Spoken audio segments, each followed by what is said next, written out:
Good morning, good afternoon, good evening, everybody, colleagues and friends, and everybody who's watching to this as a recording.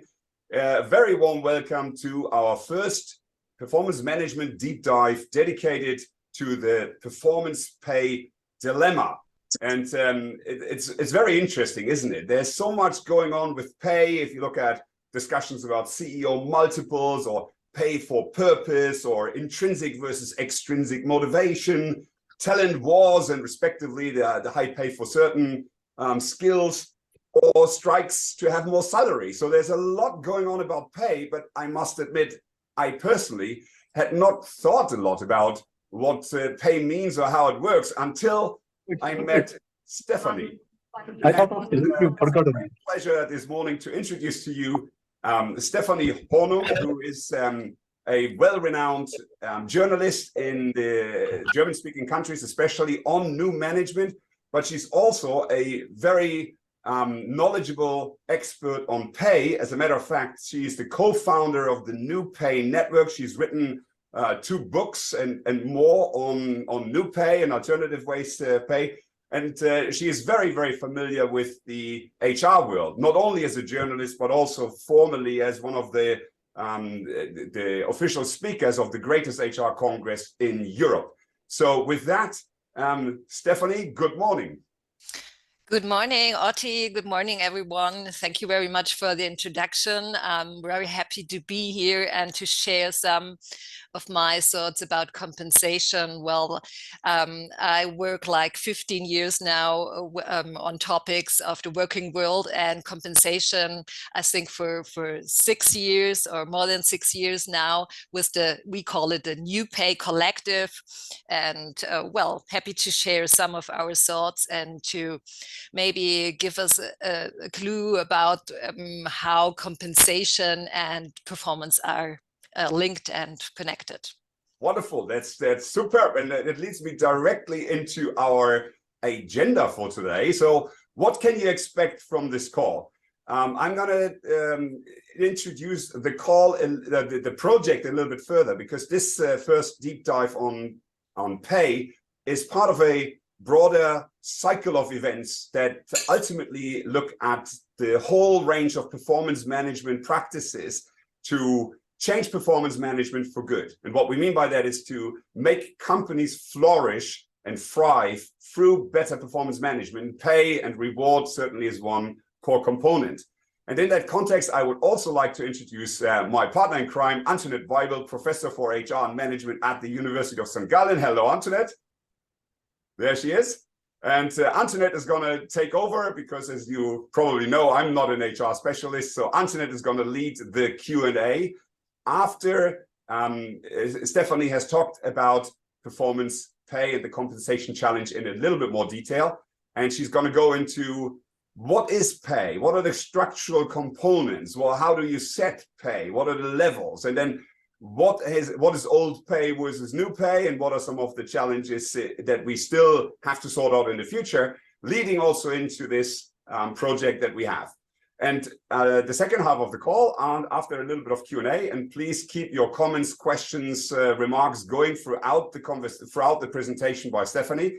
We're then going to go into breakouts, because we want your insights, your knowledge, your learnings, your hard-earned lessons from the front and from the cold phase of HR. So we're going to go into 15 minutes breakouts. We're going to do an agile breakout. The question will be, what pay and reward or recognition practices do you want to stop, start, or change? And secondly, what's the big challenge for HR in that regards? What can HR do? What should HR do? And then Stefanie is going to do a little integration in the plenary if people come back, and then we're going to close. And as I said, a quick look at the wider project. We started this performance management transformation challenge at the HR Congress last year in Amsterdam. There were a whole bunch of lovely people. You can see some of the faces who joined this effort. And if you are interested in coming with us on this journey, please just go to the website, leadershipsociety.world/academy, making business flourish, I think, and join us. It's a non-for-profit endeavor. It's colleagues for colleagues, so to speak. And I will just call out John Ingham. I think John is on the call, who is kind of one of the advisors and HR experts who are accompanying us in this charge, amongst many other colleagues who are joining us as well.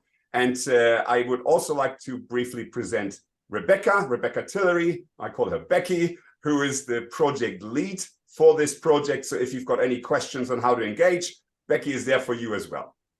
Finally, a warm invitation to the HR Congress. So we're working hand in hand with the HR Congress team to present everything that we find out throughout the next 3 months at the HR Congress. Our goal is to create a new performance management manifesto that people can take away and experiment with.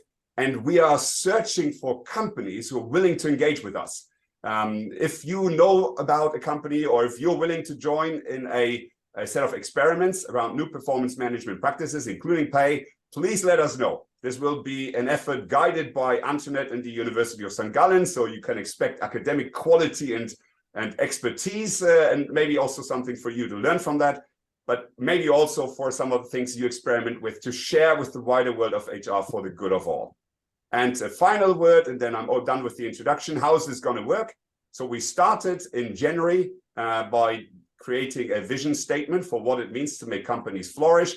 We're going to do research on the effectiveness of old practices in performance management. We will do research on the innovation in performance management, seek to analyze that together with the whole group of experts and colleagues, and then crystallize the manifesto for presentation at the HR Congress to start the pilots. That's the overarching umbrella for the project.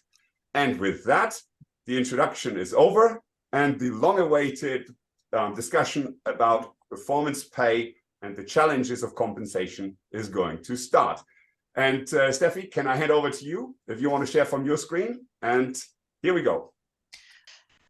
So I want to show with this presentation how compensation systems are structured today and what current compensation systems reveal about our understanding of performance. As the saying goes, follow the money. Building on this, I highlight some central dilemmas related to compensation. To address these, we in the New Pay Collective, we talked about that, initiated and supported a development under the term New Pay. The question will be, is that enough already? What else needs to be improved to enable flourishing? And what are the challenges on the way there? But first, let's start with the question: compensation, salary, rewards, paid, a lot of words for that. What's all that for, and how is compensation linked to performance? First, a look at the objectives of compensation. For many companies, payment is about being perceived as an attractive employer, especially by employees who are very performance-oriented. Salary or performance-based pay is supposed to attract these people and keep them in the company. Many companies also aim to increase the motivation and engagement of employees through compensation. This goal of fair compensation often takes center stage when we talk about performance, so other reasons for designing performance management easily get overlooked. Incentives in performance management aren't always about motivation. Often the objective is to encourage employees to act in line with the company's own purpose and the company goals, often with a focus on economic goals. However, the goal can also be to promote a certain level of turnover. Especially now we can observe that the capital market rewards companies for reducing personnel. And with performance management systems, you also have a tool to find justifications for separation or even deliberately bring them about. Companies have a certain budget available for compensation that they must manage. Therefore, one goal is also to achieve flexibility in personnel expenses and cash flow. because if money only flows to a large extent after performance has been provided, it creates a certain time flexibility. Salary components are then paid annually after the end of the financial year, for example, rather than monthly. And of course, there's the aspect of compliance. For some companies, performance management is about fulfilling legal requirements. And especially at the executive level or in the banking sector, the variable performance-based components of salaries are legally regulated. And then coming to flourishing. What I still rarely see is that traditional performance management aims to promote flourishing. That's why we are here, right? We need to define more precisely in this group of people what exactly flourishing means. Anyway, it's been the case so far that social and ecological sustainability goals are underrepresented in compensation systems. The focus is on short-term economic performance understandings.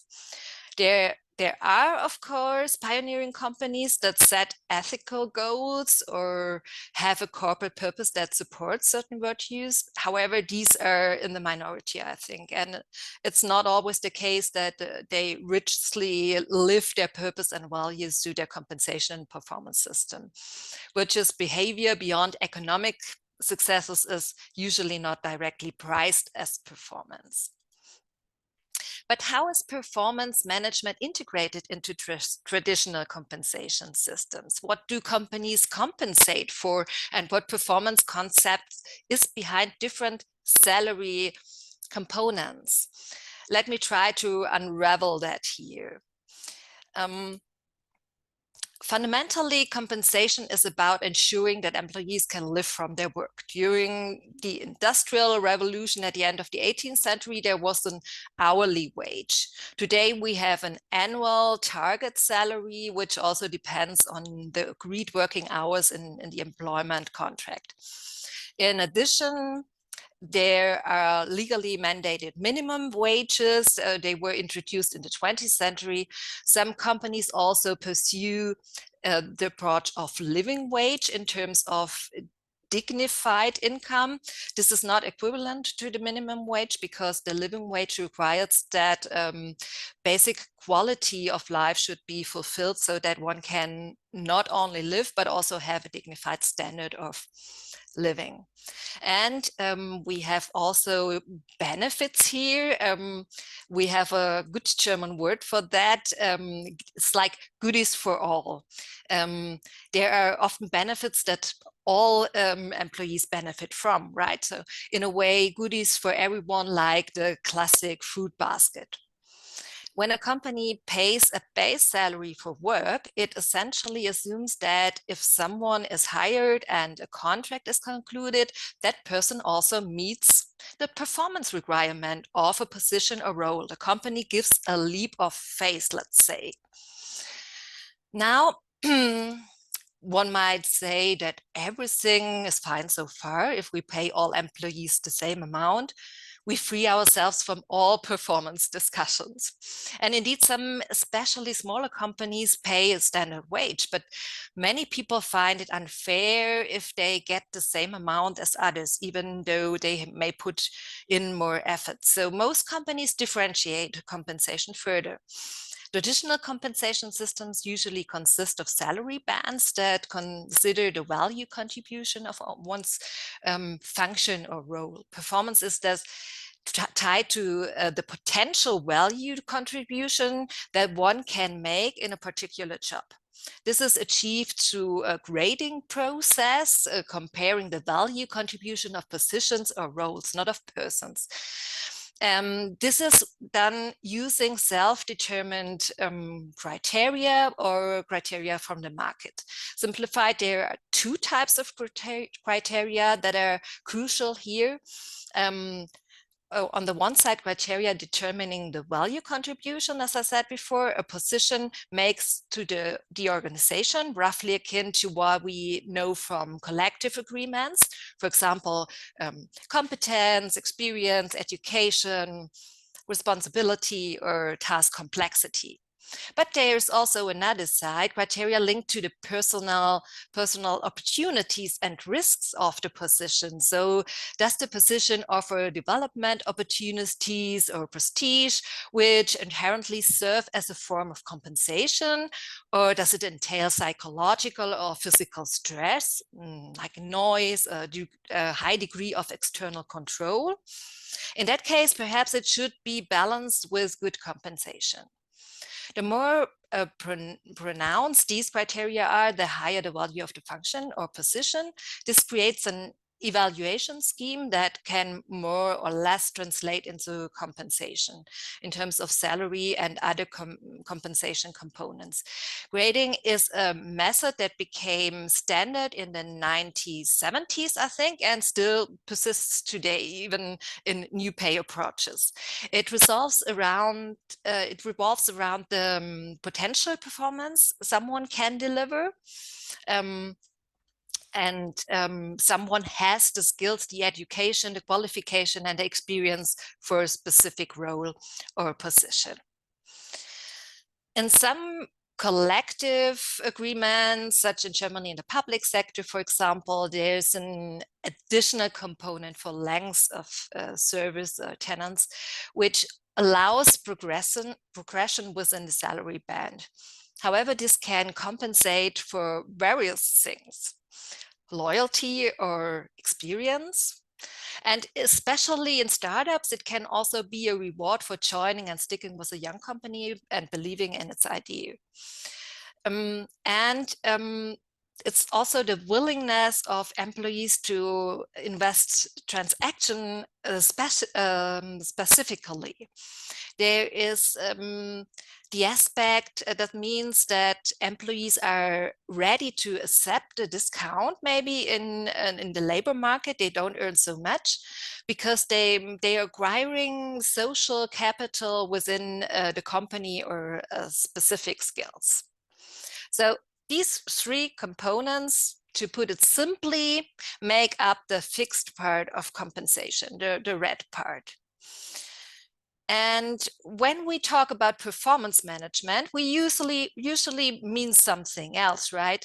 It's the flexible part of compensation. Traditionally, this can flow as a bonus, or in sales, it's usually commission based directly on sales figures. In other functions, the management by objective method, developed by Peter Drucker, usually applies. The company derives goals from the corporate strategy and breaks them down into individual areas and jobs.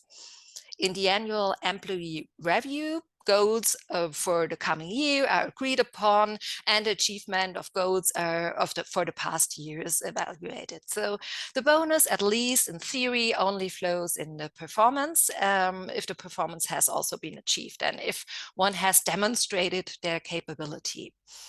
That means their competencies and skills. At least then it's about what performance is observed from individual employees, usually focusing on an understanding of performance based on the input, the working hours, maybe the output, the visible working results, and less on outcomes, for example, for customers, and even less on the impact of the company in the world. The persons who are responsible for individual performance evaluation usually don't want to deny the bonus to employees unless they are compelled to. So a large part of it is not necessarily flexible here. In recent years, at least in Germany, we observed a trend away from this individual performance component towards team and company bonuses. This means wanting to reward good team performance. Usually it's not so easy to quantify the individual contribution to a common team goal anyway. And individual bonuses can cannibalize collaboration. With team goals, it's easier for those responsible to really not pay the bonus if the results are not as expected. Taking it A step further is the distribution of profits to employees, offering stock options or equity participation, or introducing employee stock ownership plans like ESOPs. Along this path, employees become partial owners of the company or can hold up to 100% of the shares. They are involved in the company's value development, let's say. Both profit sharing and employees' participation in the company's value growth pursue the idea of performance in terms of sharing risks and responsibilities. However, as mentioned, the impact, meaning the sustainable development and effect of company on employees, customers, and the society, this is often underemphasized. When we consider this picture here, it's actually still a fairly balanced composition of compensation components, let's say. But of course, the weighting of each component can vary greatly. Here, we have not yet considered the possibility of promotion. And that's what I'm trying to show in this slide. The higher employees climb in the hierarchy, the larger the variable portion usually becomes. You see the orange part is huger now here, especially in executive and CEO compensation. This portion often accounts for easily 50% or more. The more shares managers have here, the more power and control over the organization shift from the corporate owners to the executive managers. And at the same time, the overall level of compensation also increases. But this can increasingly detach compensation from the actual performance of the company. It's no longer about the actual value contribution that a person fulfills in their role. That's supposed to be the green area that we already have in the base salary. That means the general understanding of performance in traditional performance management focuses only on a small part of what performance can be. Performance actually plays a role in every salary component, as I showed with the slide before, and not just when it comes to a bonus, incentive, or commission. Performance is everywhere in compensation, and the picture is even larger than that. When we ask what do people get in return for their work, that is all monetary, the different salary components on one hand and the benefits and privileges on the other. But additionally, there is a field of impact and development at play.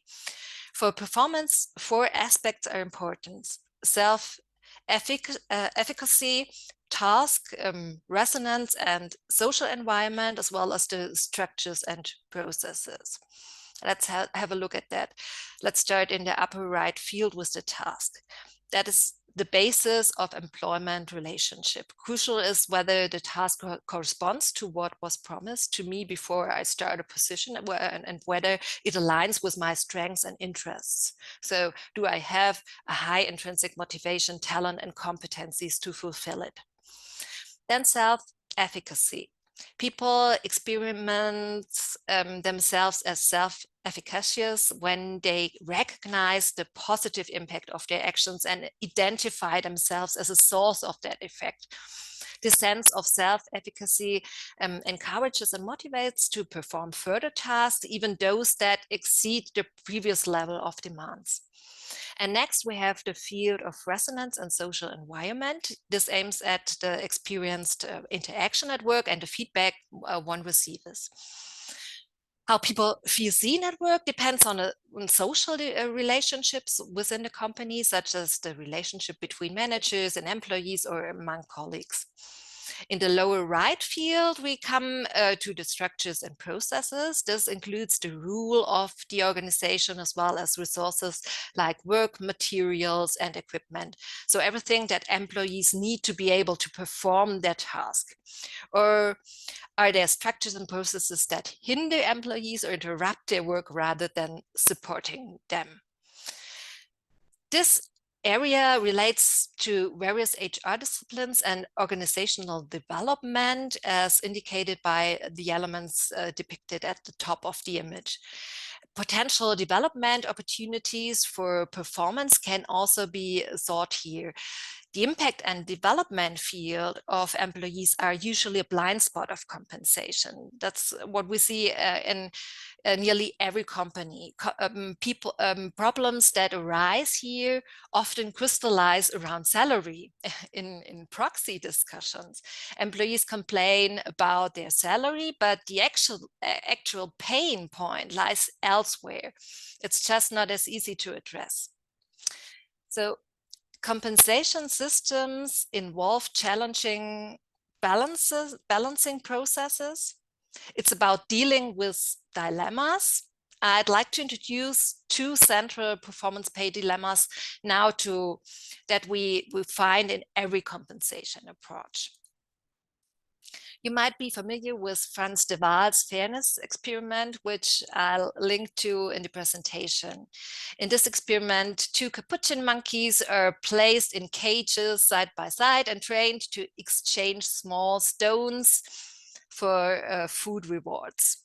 Initially, they're content with cucumber slices, and then one monkey becomes visibly upset when it sees the other receives grapes instead. This highlights a sense of fairness in primates, as the monkey reacts angrily and rejects the cucumber it was previously content with, demanding the better reward.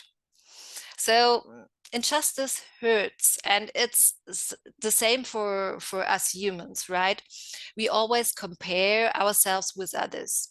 And it's not just about money, it's about status symbols, appreciation, attention, about power.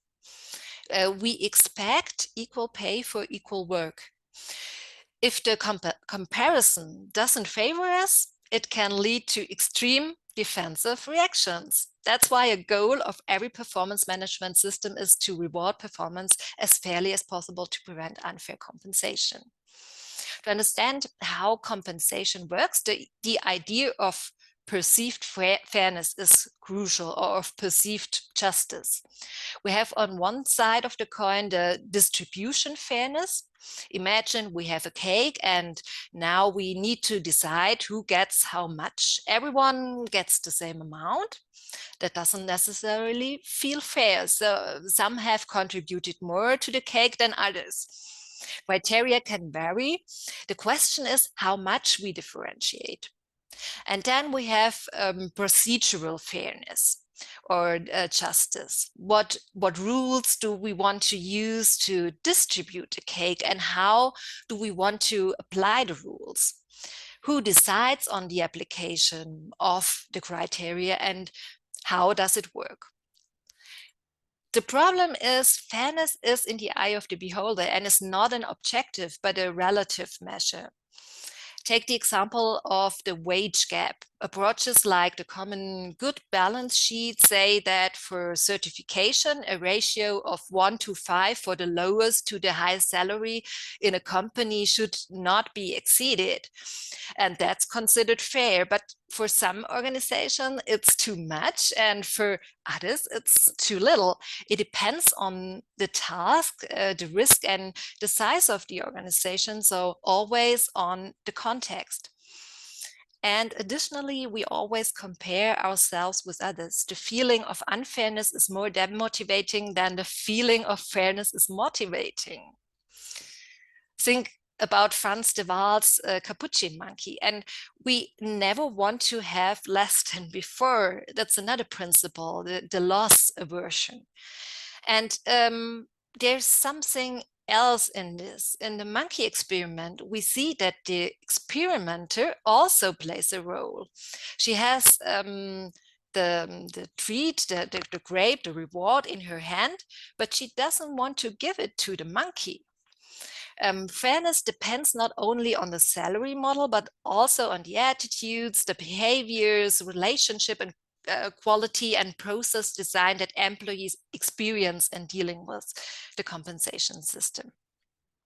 Performance is always an estimation and definition process. There's no exact calculation methodology.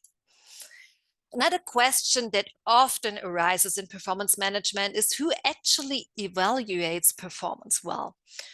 Are the managers, after all, that have the responsibility? Yes, but they often lack insight into the work, and it seems that their favorites perform better. In practice, we often see that managers are afraid to differentiate. I talked about that before. Or can I best assess what I achieve myself? After all, I'm always there. But there is the self-enhancement effect that people tend to overestimate themselves. When we, for example, have self-set salaries, we also see that self-assessment can be overwhelming. Or are those who can best evaluate performance the colleagues? That's what we call peer assessment. But this can also foster groupthink and the expectation of reciprocity. So if I evaluate you in a good manner, you also have to give me a good note. So sometimes there's also a separate role or committee or a mixture of different perspectives. As we know from the 360-degree feedback. In practice, one can observe that everyone assesses performance differently and has a different measure in mind. Some think of excellence, others think of it's enough if someone does their job okay. Therefore, the crucial question is how much and what kind of performance is already included in the base salary? And does it always have to be a bit more? And how sustainable is that? If employees overextend themselves too much at some point of their career, they cannot sustain it throughout their entire working life. Performance is thus a process of estimation and definition.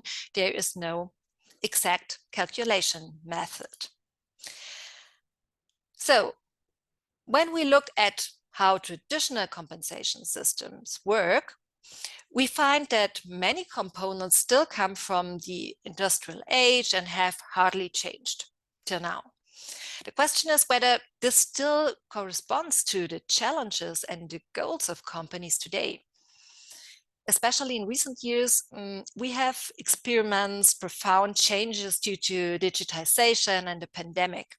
Therefore, my thesis and that of the New Pay Collective is in dynamic work environments, we're talking about the VUCA world, more collaboration, agility, and personal responsibility are required, and thus also new forms of compensation.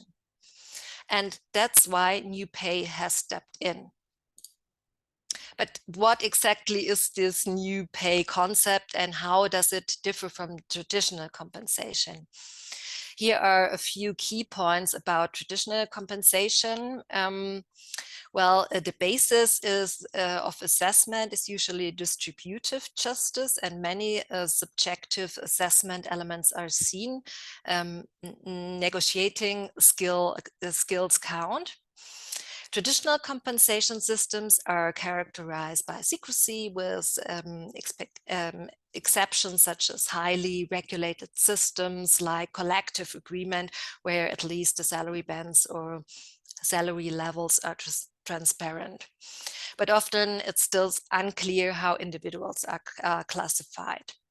The responsibility for salary levels and performance evaluation lies with management or HR expert. They see compensation as a control and monitoring tool.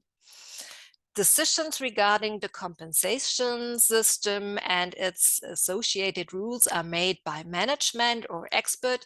And additionally, we also see very standardized processes. There are things like cafeteria systems where one can choose which benefits they would like. Otherwise, there are hardly any opportunities to flexibility or to flexibly adjust individual compensation. The focus of traditional compensation is on individual performance, and compensation is used as a tool to differentiate hierarchically. Additionally, traditional compensation systems are very rigid, both in terms of the processes they entail and their evolution over time, and there are many regulations. New pay develops these characteristics further and sometimes introduces other principles against them. We defined this through 7 dimensions that you can see here. When it comes to fairness, new pay looks not only at the procedural justice, but also especially at the distributive one. Transparency plays an important role in new pay, especially concerning the transparency of structures and processes. This can even extend to transparent salaries. New pay emphasizes greater self-responsibility of employees, especially in the development process of compensation systems. This is the participation dimension. Then flexibility, balancing individual needs with those of the organization is also crucial. The dimension of rethinking is also exciting for the topic of performance. In new pay, the focus is on the team and overall performance. We always consider how compensation affects the willingness to collaborate. And new pay emphasizes a high degree of learning and adaptability. We call this dimension permanent beta. All compensation systems have pros and cons and often become toxic over time. Therefore, they should be changed accordingly from the organization for the organization. This presentation comes from a small research project we conducted with Pforzheim University in 2021. Since then, we have further differentiated and described the dimensions. It's important to distinguish 3 levels here. Firstly, there is the compensation model, but not only that. The 7 dimensions are also important when it comes to redesign compensation systems and in the way they apply companies apply compensation systems in practice, in their structures and processes. I've brought along a few examples from companies to illustrate this better. And first, there is an example from a company that was still quite young when it first systematically dealt with compensation. It grew dynamically and initially had no compensation system. Salaries were determined based on negotiation.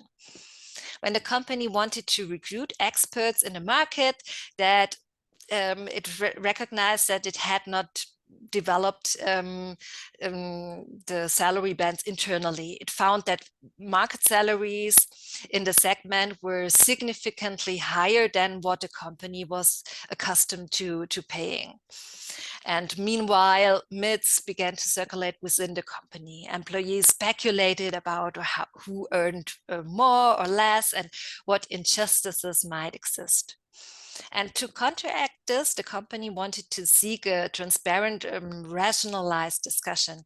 It decided to work with a diverse project team on a solution based on an evaluation of function. It was a participatory grading, which we call new grading.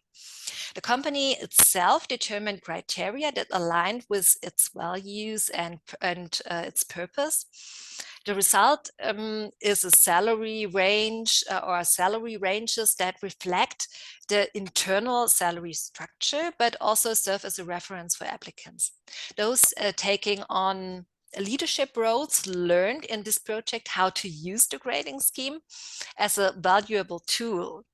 The result is also a matrix, a table in which each function is assigned a value. The company could then connect this value with actual salaries. This approach also shows where there are outliers, where employees earn more or less than what a new function evaluation suggests. This requires an adjustment process that was not always straightforward and took some time, especially requiring effort from the managers, particularly in communicate. The next example is about compensation in the field sales force. Here, an organization faced the pain point that the flexible part of the compensation, namely the commission, was not actually flexible. Every year, the same compensation flowed once employees had familiarized themselves and gained experience in their work. Additionally, the company had high turnover and wanted to be perceived more strongly as an attractive employer, even as a lifelong career partner. In this case, a voluntary team also worked on a new compensation solution. So alongside managers, sales representatives were part of that project team that developed the new solution. And it looked like this. From the third year in a company, employees could convert a portion of the commission into base salary. But they could decide if they want to do that or not. The amount of the conversion option increases each year. And there is another example that doesn't have much to do with participation, but rather than with transparency. Due to a new EU transparency directive, companies above 100 employees will have to report more extensively on their criteria for equal and equivalent work and their salary ranges. Even before the job interview, they must disclose the salary level or salary range to candidates. But it's also possible without legal obligation, as like this, what we see here. In mid-2022, the approach of InnoGames from Hamburg made headlines in the media in Germany. The game developer studio published all salary bands and included them in job offers. Just a few months after introducing this practice, the responsible parties already reported a positive outcome. I think within 2 months, the company filled, like 20 open positions at the time. Taking a bold step towards transparency is rewarded with attention in the job market, as we see here. It also shows that that the company has thought about their own system and doesn't pay based on arbitrary factors. However, these examples all show there's no blueprint for new pay. The best solution depends on the company's vision for the future, its values, and its corporate culture. The 7 dimensions cover really a wide range.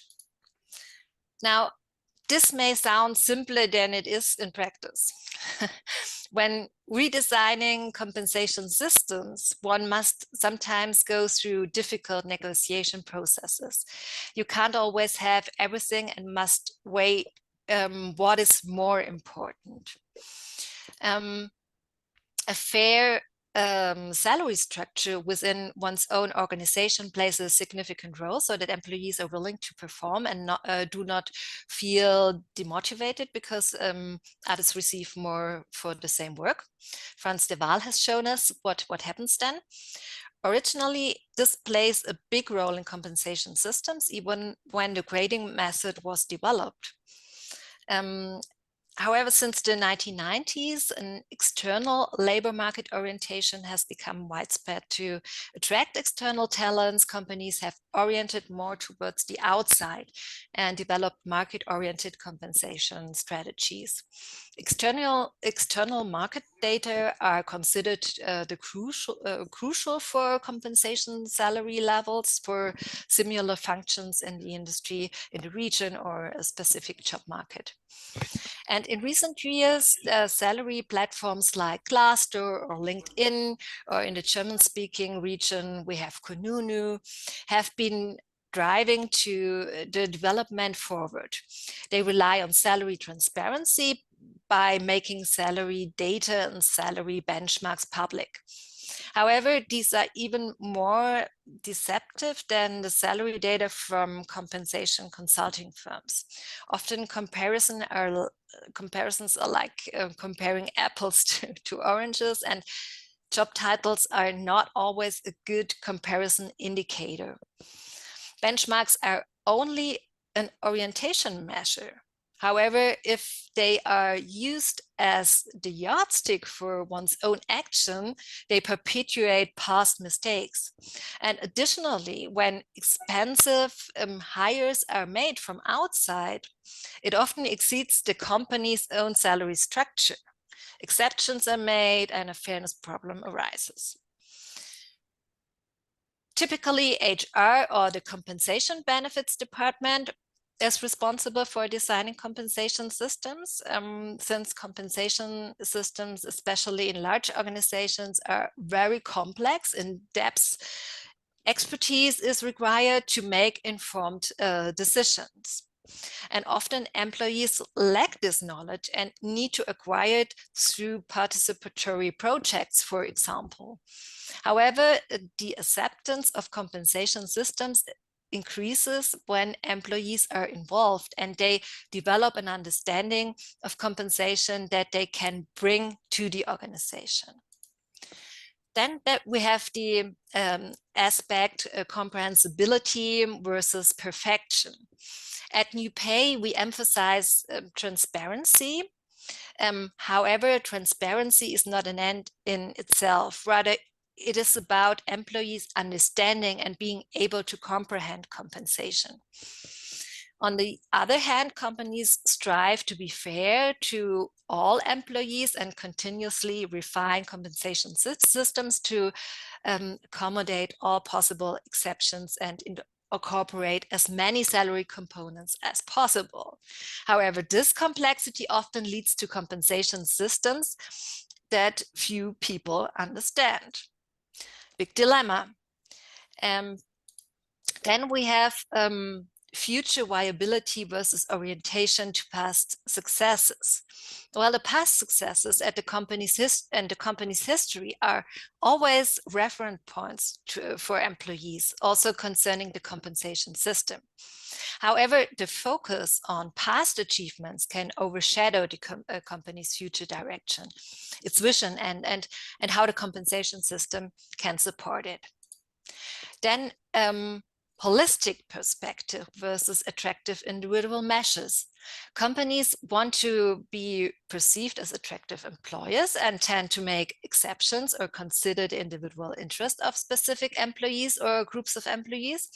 There are always employees' wishes, but these should not be the basis for action. But the goal is also to find compromises that take into account various perspectives and expectations with a holistic approach. And the experiments of fairness on the one hand, and on the other hand, fulfillment of individual expectations. In designing compensation system, it's important to meet employees' expectations, as they will ultimately decide whether the compensation system is accepted. However, fairness is a social project. I like this quote from Professor Martin Kersting from the University of Gießen. A compensation system is perceived as fair when employees experience collective effort to find the best solution. And last but not least, a culturally appropriate solution versus a compensation trends. There are always new compensation trends or discussions about them. Companies want to avoid making mistakes and often orient themselves towards what is currently considered state of the art. While this can be a good reference point because employees may inquire about it, it can also discourage finding a solution that really fits the company's own culture and work context. So both sides are important, but in new pay processes, our experience shows that the left side is often overlooked and actually more important. Therefore, we have formulated 7 guiding principles in our New Pay manifesto accordingly. So I will send you the link if you're interested in more detail. So even when considering all of this, challenges remain. In general, I see 3 points. Communication is crucial in the development of compensation systems, but especially in how they are implemented. Often it's the leaders who are supposed to explain how the compensation system works, and yet they themselves may not fully understand it. And in many companies, it's unclear what type of performance they want to promote. Leaders have very different images when it comes to performance. Even within the same company, they often have opposed ideas. Additionally, there's often the assumption that compensation systems work in a certain way and that everyone reacts to them in the same manner. But that's not the case. People aren't machines. They are intrinsically motivated in different ways. Therefore, with extrinsic motivation, you can either enhance or undermine certain goals. New Pay has not reached the end of the road yet, I think. And if we formulate flourishing as the objective, another transformation will likely be necessary. And there are further challenges. In New Pay projects, we sometimes find that leaders are reluctant to take responsibility for the compensation system. They prefer to live with the shortcomings and blame others for them. Sometimes they are also comfortable with the system and benefit from it themselves. Many companies are currently facing economic challenges, therefore other issues may seem more important than further development, developing their compensation system sustainably.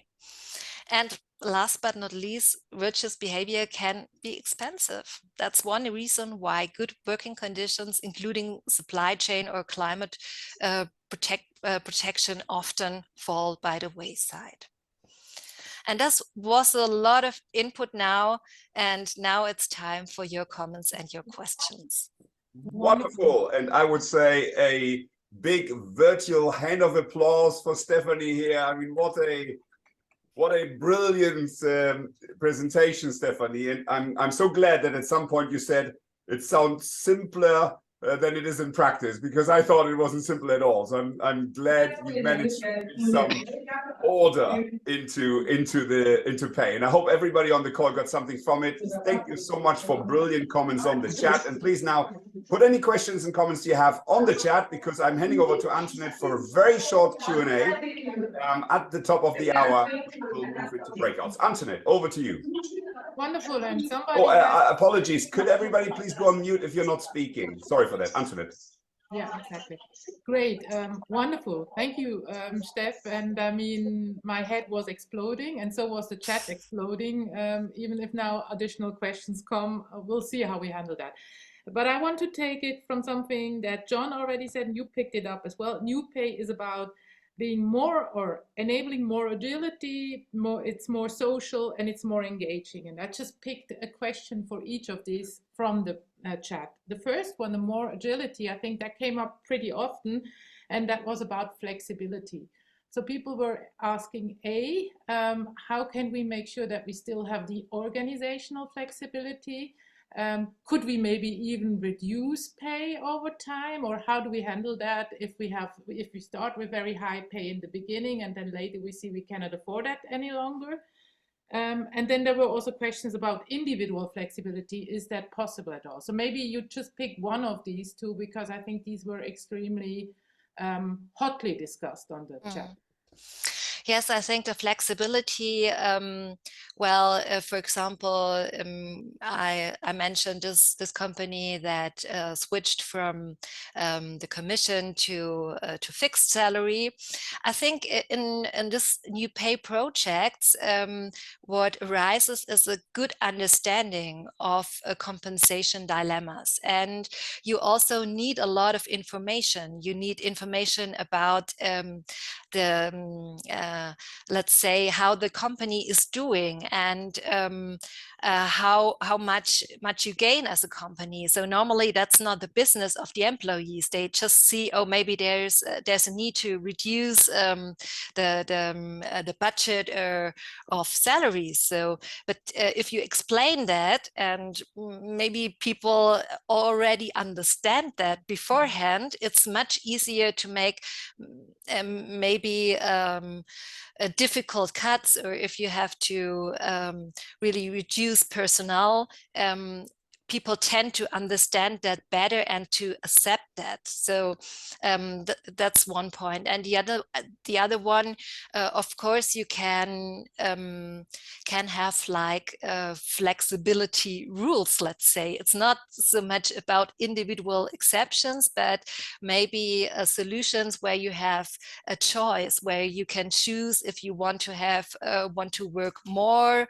or less, or get more or less payment. So I would say that that is a good possibility to have these choices within the compensation system. Okay, great. So you're coming also back from where you are also from. You have done PR as well, communication, very important, take people on board, maybe even the transparency issue here. If they know before, if they understand, then we might have a chance there. Yeah, thank you. I mean, the other thing which when we're going towards more engaging, I think there was also quite a discussion going on when we looked at your holistic pay.